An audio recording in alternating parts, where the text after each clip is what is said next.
JBlog 2009, June 3rd. Today saw some bearish action in the market after 4 days of run-up. This could potentially be the beginning of a correction, or it could be a single day phenomenon. We have to wait a few days to find out what we're dealing with or see something a bit more extreme.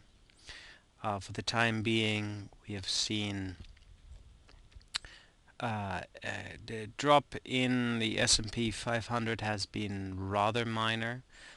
Drop in oil and in the agricultural has been bigger. One of my favorites here, Agrium, had a huge drop today.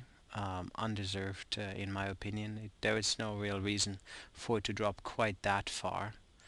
But that's what the market said, so that's what it did. By comparison, potash did not have as severe a drop. Mosaic fertilizer had a similar drop. Now why these two were hit so hard, let's look at the agricultural index. That's that's basically an ETF that consists of four different agricultural goods. I believe it's wheat, corn, rice, and soya beans. I'm not totally sure what the components of it actually are, but this is basically food.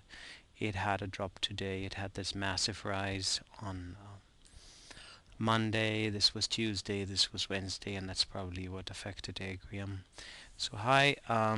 So the option that I sold on Agrium will probably not be exercised, and I will be able to sell it again.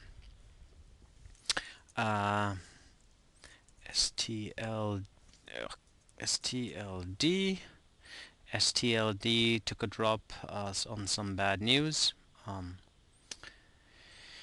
It dropped quite a bit. I would have liked to have seen it go a little bit higher first, but unfortunately, just when my option positions got into the money, some bad news came out, and that's just what happens. Goldman Sachs, the financials didn't really break down that badly.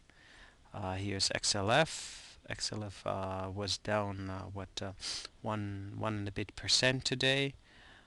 Again, we haven't seen a lot of action in the financials. Now, the financials would have to break down stronger in order for this to be the correction that I was talking about. For the time being, it's going sideways. Having said that, it's not making higher highs. It hasn't been making higher highs since the 10th of May here, so it has basically been flattening out, and stocks generally, if they stop making higher highs, they will start making lower highs and lower lows, because there's no point being in a stock unless it is going up. SKF has had some movement today, again not a lot. It's the inverse. And then DTO, the other one, the oil inverse that I am playing with, of course, had a reaction to oil, turning around to oil. I have right here, this is oil, and it had a big drop today from 68 down to 66. It was as low as 65 during the day. For the time being, it settled at 66, so that's a pretty strong drop for oil, and we'll just have to keep an eye on that and see what it does tomorrow. So in general, my short positions are hedging me a little bit against the losses, but I still do have some long positions, and they're unfortunately taking a hit as well. So we'll have to see once SKF and DTO will really pick up if financials and oil start dropping more substantially, because they're option based.